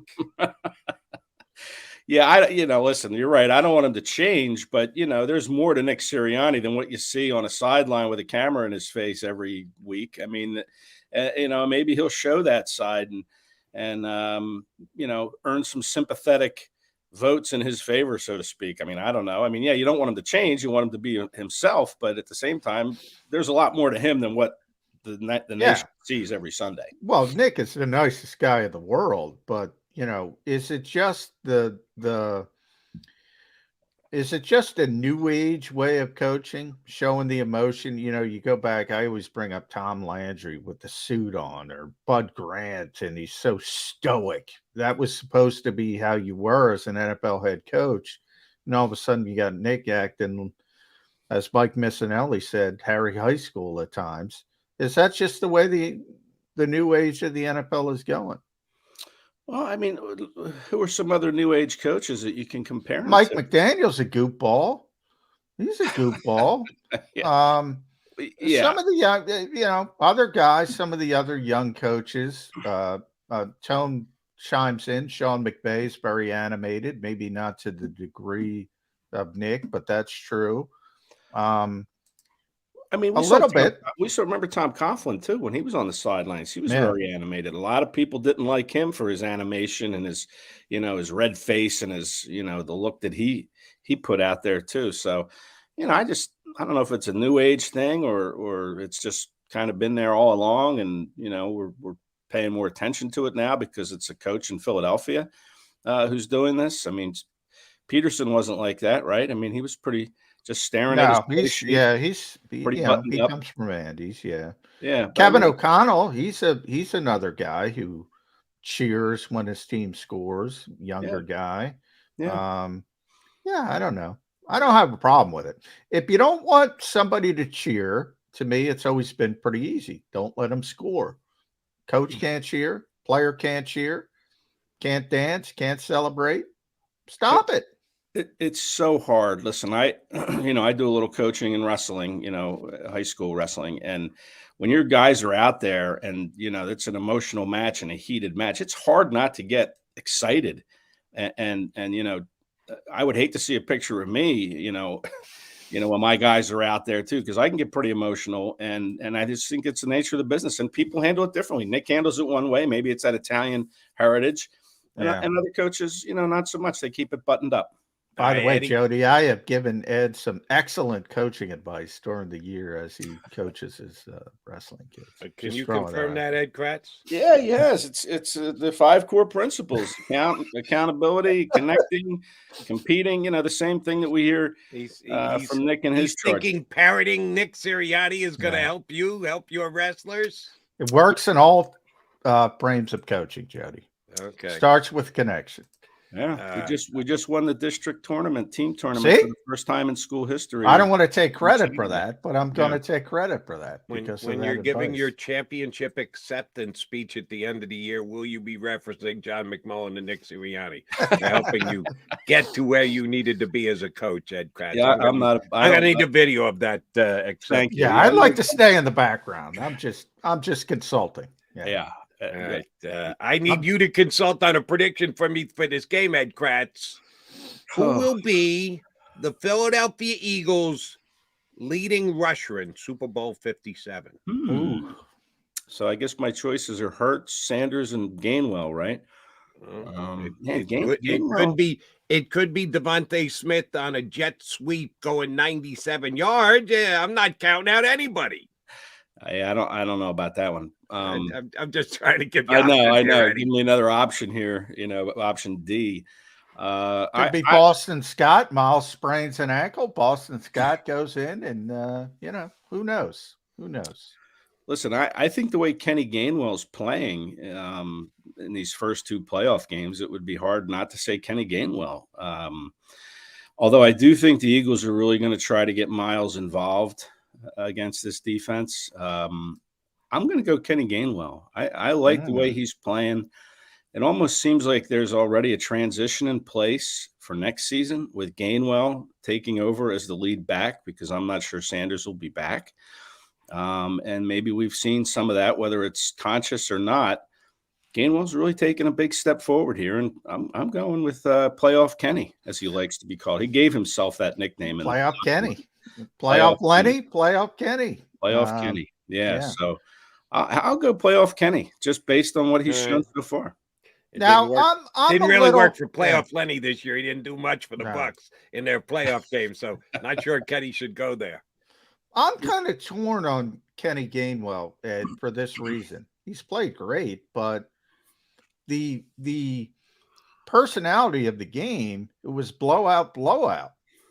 And they were trying to get out of the game, and they were trying to manage Jalen Hurts and trying to manage Miles Sanders. And Kenny got some extra work because it was a blowout. I don't think this game is going to be a blowout, So I think it's going to be Miles Sanders the whole way. And that would lean me towards Miles as the leading rusher. But I think the bigger question is, can Jalen Hurts overcome Miles Sanders? Is the shrink wrap completely off Jalen Hurts? If they need Jalen Hurts to run it 17 times, this is the Super Bowl, right? He's going to run it 17 times. And he might, if the Chiefs aren't playing him the way I think the Chiefs are going to play him, he could run 17 times, and he could be your leading rusher because the wraps will be off. There's no tomorrow after this game. It's into the offseason they go. And you have how many months? 6 months before you play again? So, sure, wraps are off Hurts, but you don't want to do anything in-game to have him make a trip to the sidelines, and then you put Gardner Minshew in. So you still have to be careful in this game with him. But who's to say he doesn't take off running when he gets the opportunity if the pocket starts to break down and he tries to make something happen? I'm still going Gameway. You haven't talked me out of it. All right, fair enough. I'm going with +1. I think Jalen is going to have a big game on the ground and maybe break a really big one, and it could be a game-breaking type play, but that's just me. We're all clinging to it now. We've got 5 days to change our mind between now and kickoff. Yeah. All right, our buddy Reuben Frank had a great stat in his 10 observation column over the weekend. This will be the Eagles' 4th Super Bowl. In their 3 previous Super Bowls, they've never had an interception. They're the only team in the NFL that has played in at least 2 Super Bowls and not gotten an interception, and they played in 3. So the Philadelphia Eagles are due for at least 1 interception. Who's going to get it, Ed Kratz? I'll go with CJ Gardner Johnson. I think it'll be him. Hasn't had one since he came back. In fact, I can't remember the last one the Eagles had. They didn't. Did they have any in the playoffs? Bradbury got the big one. Right against Jones at midfield. Yeah. Okay, yeah, so they do have the one. But I'm going to go CJ. I think, and again, I guess it's dependent if Maddox plays, because I think CJ has more of a chance to pick one off as playing back at his safety spot where he can kind of roam the field and, look for any errant throws that Mahomes will put out there. And Mahomes does put some errant throws out there if he's under pressure. But if Maddox plays, and there might be some doubt about that because we saw him in a walking boot this week in practice, although at Saturday's practice, he didn't have the walking boot on. So I think Maddox will play just because this is it. This is the Super Bowl. He played in the NFC title game, 19 snaps. But I'll go C.J. Johnson. I think he's due. When you talk about the team being due, I think C.J.'s due as well. So I'll go with Gardner Johnson on that one. All right, you mentioned Ed Spags a little bit, Kansas City defensive coordinator, well known from his time here, he was Andy's secondary coach at some point. Then he was a linebackers coach. Then he kind of moved on and got a coordinator job, eventually becoming a head coach. Now he's back as Andy's DC. Well known. He's not Wink Martindale, but he's up there as a guy who's going to come after the quarterback, especially on third downs. If you're in that known pass situation, as Jonathan Gannon likes to call it, you think he's coming after Jalen Hurts, or do you think he changes up? No, I think he's coming after Hurts. Why wouldn't you? I mean, let's see if we can attack this offensive line, maybe outnumber them, bring in an extra rusher or 2 to outnumber that Eagles offensive front. Sure, I'm sending him. And, you mentioned Spags. Listen, that guy was a head coach in the league. Yeah. Not overly successful, but when we start the show talking about experience in the coaching ranks, Spags certainly has it as a D coordinator.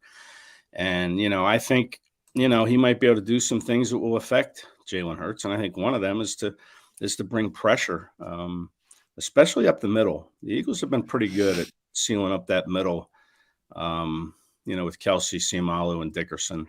But with Chris Jones, that's a whole nother animal here coming up the middle. So I expect Spags to come after him. And I hope Spagnuolo blitzes, because that will, in my estimation, lend itself to Jalen pulling it down, taking it off, and making a big play with his legs. They got 2 rookie cornerbacks out there who are improved.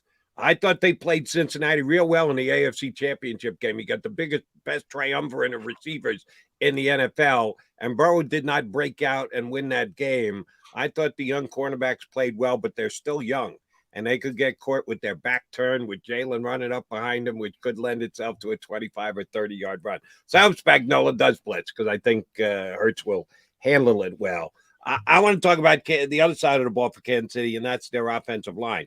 The Eagles have been great in the playoffs with their pressure, with their defensive line, getting to the quarterback, not only causing turnovers, but causing guys to go to the sidelines with injuries.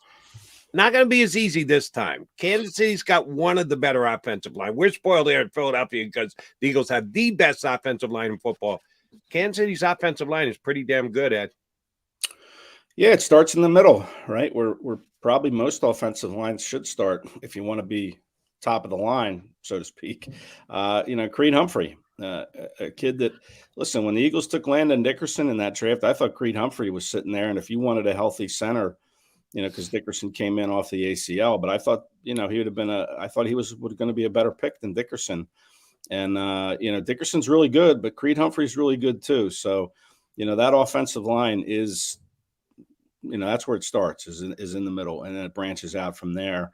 But again, they better play well because this Eagles defensive front, the way they're playing, you got to block them, and we'll see if they can.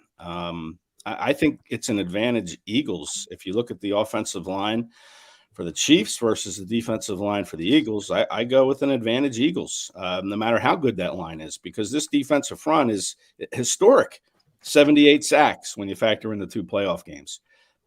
So they better prove themselves to be one of the best lines in the league, or the Eagles are going to just, run roughshod over them. Yeah, and they do have, on paper, they have one of the best offensive lines. But, and this is where the Eagles kind of set themselves apart on the offensive line as well, they got 4 really good offensive linemen. And they got sort of the sore thumb, who was Andrew Wiley. And who gets the lineup against Andrew Wiley? Hassan Reddick, Mr. 19 and a half of those. How many? 78 sacks. That's a nice matchup for the Eagles. Yeah, they can't leave Wiley there on Reddick. They'll probably have to give him help. I mean, don't you think? I mean, listen, well, you don't want to help with Travis Kelsey because that impacts your passing game. No, so maybe you chip with the running back, maybe you do some Andy's really good at that stuff, but that looks like a big advantage for the Eagles. Conversely, I've been talking about this, Ed. I talked myself into it during these weeks. I said, wow, Dexter Lawrence played really well against Minnesota. He's going to be a problem. Wasn't a problem. Nick Bosa is going to be Defensive Player of the Year. He's going to be a problem. Wasn't a problem. Now we get to Chris Jones, who has been the best defensive lineman in the NFL this season. Is he going to be a problem? Well, I mean, if form holds, like you're saying, no, he won't be a problem. Listen, Jones was fired up against the Bengals. He was the one saying, Burrowhead Stadium and this and that. Yeah. We'll see if he brings that same motivation. I'm sure he will. I mean, he's a great player. But again, Eagles' offensive line has played great players, and they've, like you said, shut them down. So we'll see how you can't let him, wreck the game. Like Reddick wrecked the game against the 49ers for their complete disrespect in blocking him, trying to do things with a receiver and a backup tight end. Andy Reid's not going to have any of that. He's going to have a plan to try to block Reddick. And I don't think that plan is, okay, Wiley, here you go. You're out there on an island. He's all yours. No, I don't think that's going to happen. He'll figure out a way, whether he can chip, like you said, with the running backs. And that's an interesting thing. Isaiah Pacheco's a rookie. Yeah. How good is he in pass protection? I imagine at this stage of the season, he's probably better than he was when he came out of Rutgers at the start of the year. But Andy will have a plan.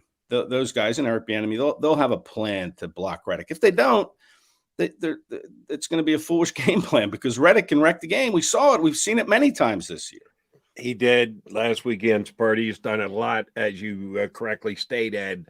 And Eagles pass rush is aggressive with their front four. We're not talking about adding one, blitzing, like most Eagle fans would like to see. Jonathan Gannon just doesn't do that, and I don't think he's going to do that in this game either.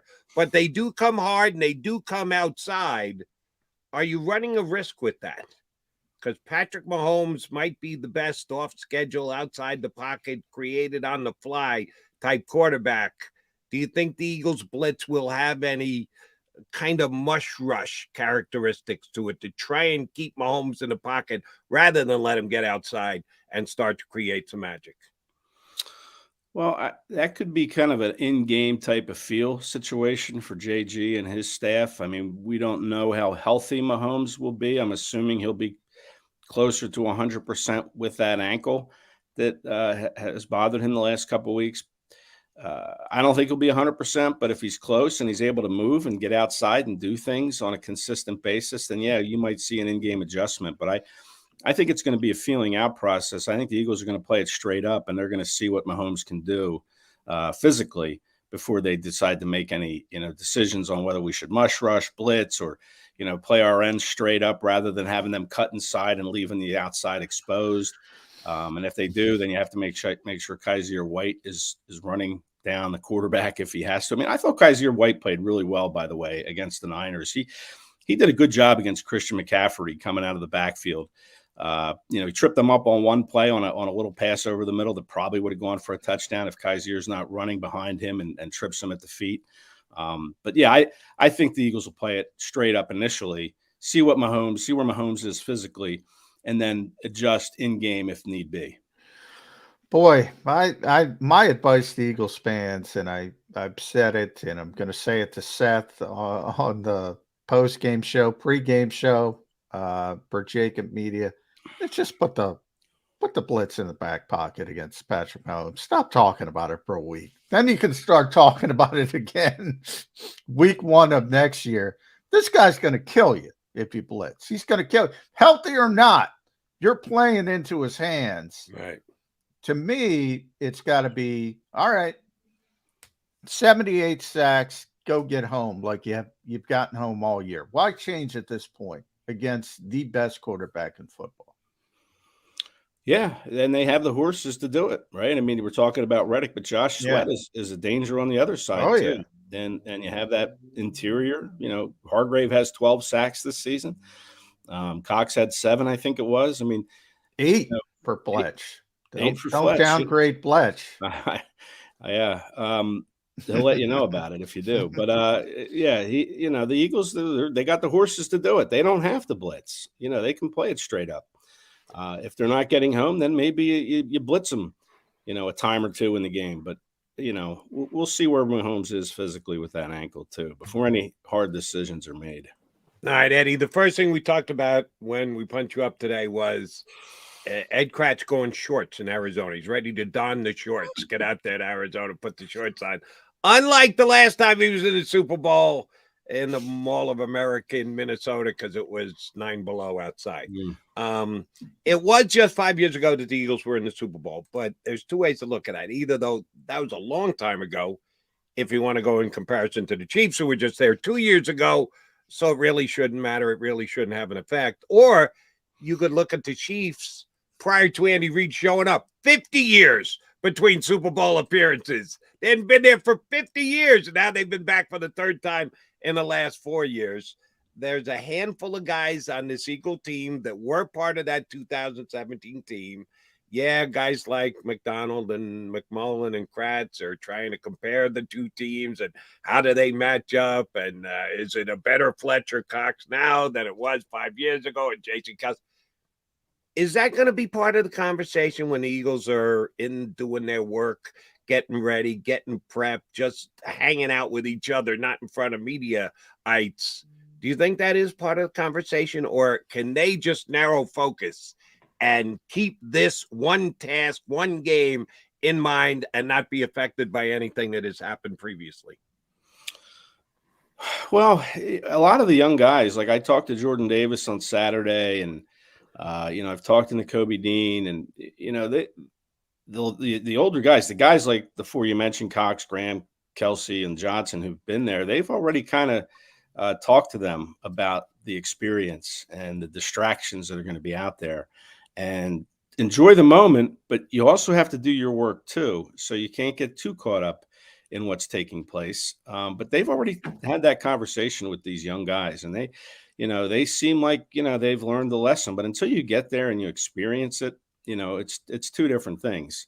But I don't think it'll be a factor, to be honest. I think the Eagles, they had a pretty good week of work, John. I don't know, what little we saw, but talking to the players, I think they had a pretty good week before they left for Arizona on Sunday, with game planning, putting the game plan in. And that's really where you have to start. These 2 weeks between the title game and the Super Bowl, that week before you go to the Super Bowl site is very valuable. You have to make sure everything's in. You've practiced it, because next week, the Super Bowl week, this week, it's going to be tough to do those things. So I think they've done a good job of that. I think they've spread the message that, hey, enjoy the moment, but listen, these opportunities don't come along very often. And Brandon Graham talked about it. He said, look, it took me 8 years to get to my first Super Bowl. And he goes, and I thought I'd get to one, but now here I am 5 years later, year 13, and I'm going back. And who would have thought that? So I think they're preaching, hey, this is an opportunity. This is something that we have to take advantage of, because you don't know when you're coming back. If you're coming back, look at Dan Marino. He went in his rookie year or second year. He went to a Super Bowl. Second year. Yeah. Never went back. So, and he says all the time, he thought he was going back. He thought he'd go back again and again and again. Yeah. You have to take advantage of these situations. One player, you and I got to talk to him a little bit in the locker room, Jason Kelsey. We've talked about, he's always year to year at this point. He got asked the question, does winning or losing this game, will that have an impact on you coming back? He said no. What do you think Jason Kelsey is, Ed Kratz, moving forward? Is this it? Yeah, he doesn't even know. I would just be giving you my opinion. I think that, he's not a guy that likes to sit still and do nothing, right? I mean, he's kind of admitted that through the years. So he's playing at an awfully high level. Yeah. But then if they win a Super Bowl, I mean, it's hard for him to get his body ready to play 17 games. It's easier now, the way the CBA is written. The training camp practices aren't as, intense or hard hitting. Kelsey gets the walkthrough. The Eagles do a lot of walkthroughs, so that's easier on the body. He gets a day off as a resting player, but it's still hard for him to get that body at 35 years old. He'll be 36 next season. Yeah. Into shape to play. And then he has the family situation. He's got his third daughter who's going to be due any minute, right? Could be this week before his wife even goes to Arizona. Could be at the Super Bowl. Could be at the Super Bowl. Bringing the doctor. Yeah.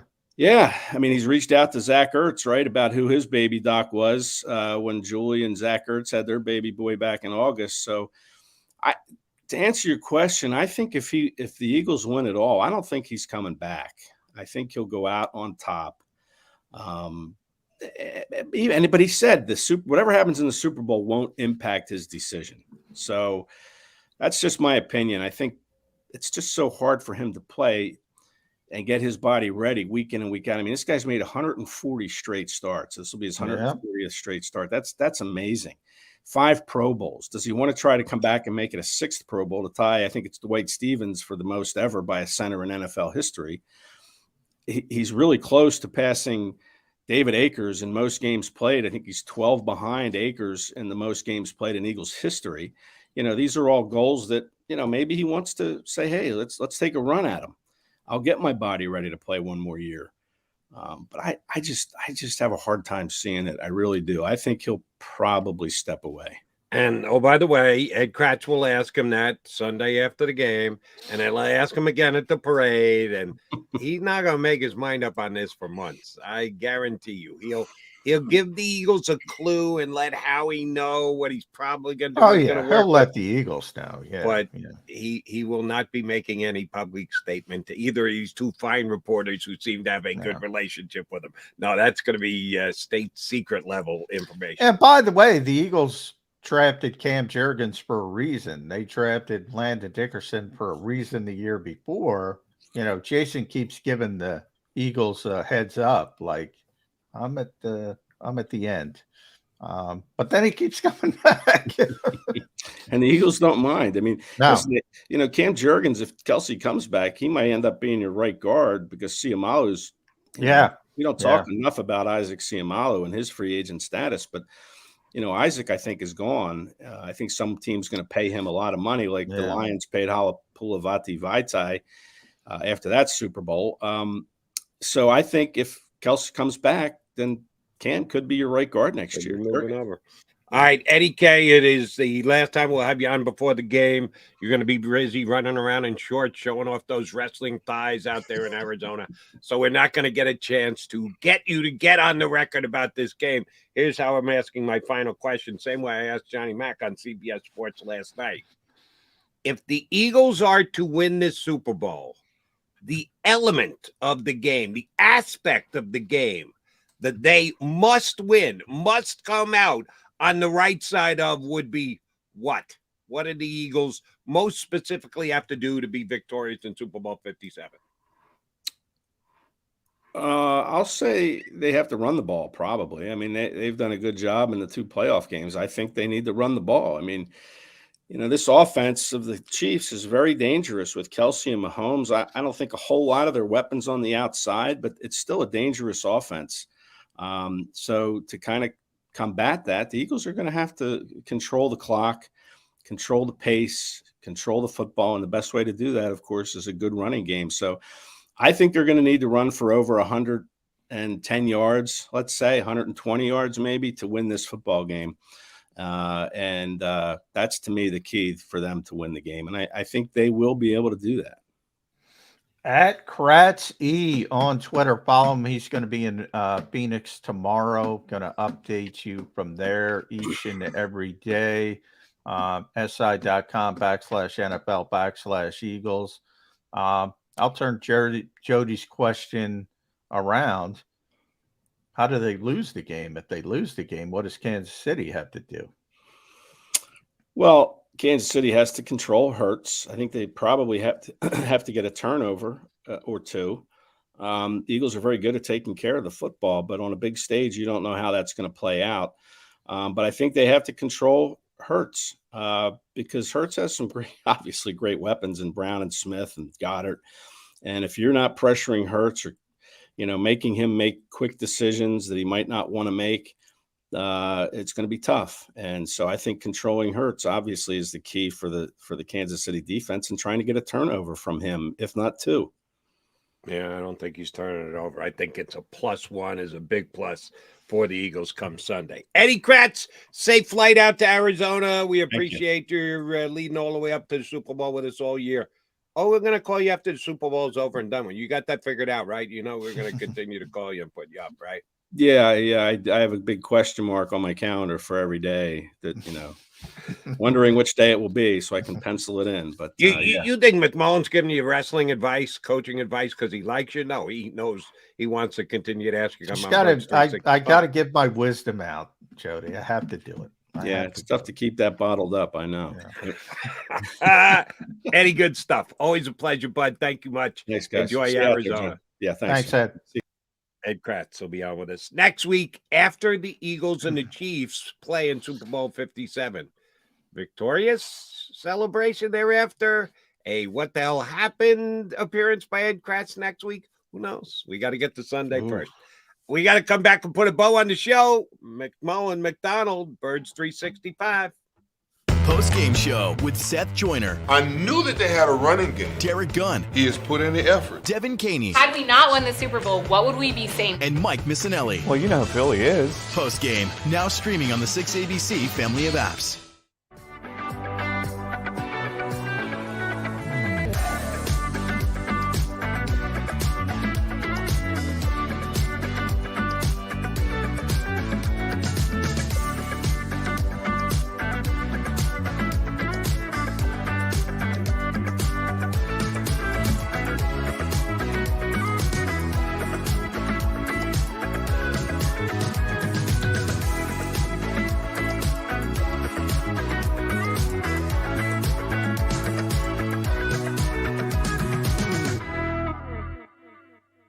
Why do millions of people every year from around the world visit Philly's Rocky statue?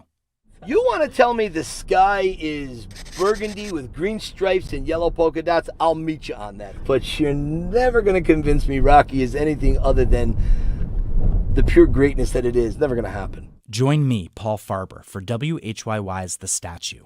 We're going on a journey to explore the biography of the Rocky statue. Find us wherever you get your podcasts.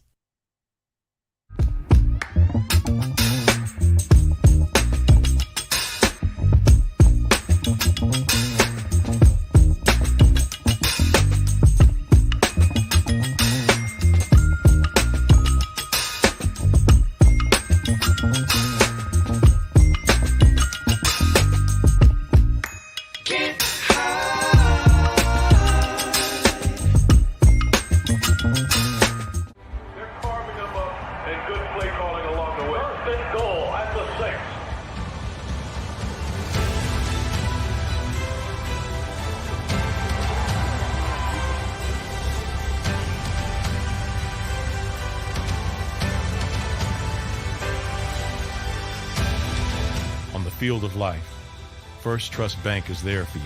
Champions on 3. 1, 2, 3. Because Philadelphia dreams deserve a Philadelphia bank.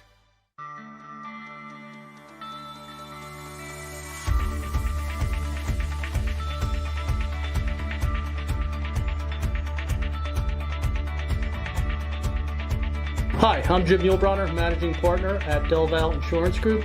Give us a call. We're a local, knowledgeable agency, not an 800 number. Go Birds!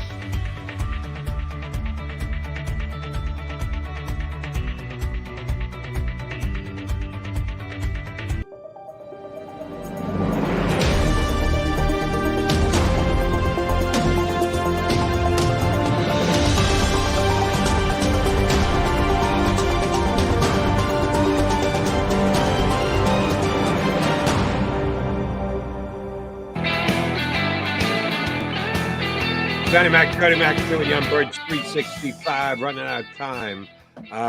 Did write this down on my show notes. I want to pass it along to end on a good note. A good omen. You want a good omen, Eagles fans? Football Monday, Football in America, whatever Peter King's column is on Sports Illustrated, or used to be SI, now on NBC Sports on what's his name site? Pro Football Talk. Thank you very much. Yeah. Shame on me for not remembering that. I did read the column this morning. He did something that he did 5 years ago, Peter King. Met with the coach of one of the Super Bowl teams at his house and drove in to work with him on a day leading up to the Super Bowl. So King goes over to Haddonfield, meets Sirianni, gets in the car with him. They drive over to the NovaCare complex. He had done the same exact thing with Doug Peterson 5 years earlier, and you know how that worked out, Eagle fans. And he said, as they were pulling into their parking spot, Jeff Stoutland was pulling in the very next spot and got out of the car at the same exact time and just gave a wave to Sirianni. And King told Sirianni, kid you not, 5 years ago, as we pulled in with Doug Peterson, as we got out of the car, Coach Stoutland pulled in next to us and gave us a wave as you guys headed on into the building. So if you're looking for an omen, there's one for you. Same exact setup, Peter King with the Eagles coach and Jeff Stoutland showing up for work with a new contract extension in his back pocket, as a matter of fact. Yeah. So did Peter actually identify Haddonfield? Yeah, I think he did. Oh, all right. Yeah. All right. I don't like to give that. Well, we all know that the coach lives in Haddonfield. That's where he gets in fights on tennis courts, right? Yeah. It's not a state secret. That's kind of out there. Yeah. Yeah, I guess you're right. All right, Johnny Mac. You and I gonna do this again tomorrow. You're going to Arizona on Friday, or are you on the show Friday, or you got to get out on Thursday night? When are you? I am leaving Friday morning, so we have to figure out the show. But I'll be here the rest of the week, Tuesday, Wednesday, Thursday. I'll be out in Phoenix Friday morning, doing some stuff out there with JAKIB Sports leading up to the game, and obviously the pregame show, halftime show, postgame show, the big game. The big game comes Super Bowl Sunday, next Sunday. All right, so Johnny Mac and I will be back right here on Birds 365 in 2-2. You've been listening to Birds 365, the destination for the passionate Eagles football fan who bleeds green. If it's Eagles football, we're talking about it. Debate, inside the locker room, and guests that are some of the greatest football minds from around the region. We hope you enjoyed the show. We know we had a blast. Make sure to like, comment, and subscribe, and we'll be back soon. But in the meantime, hook up with us on social media at JAKIB Sports. See you next time on Birds 365.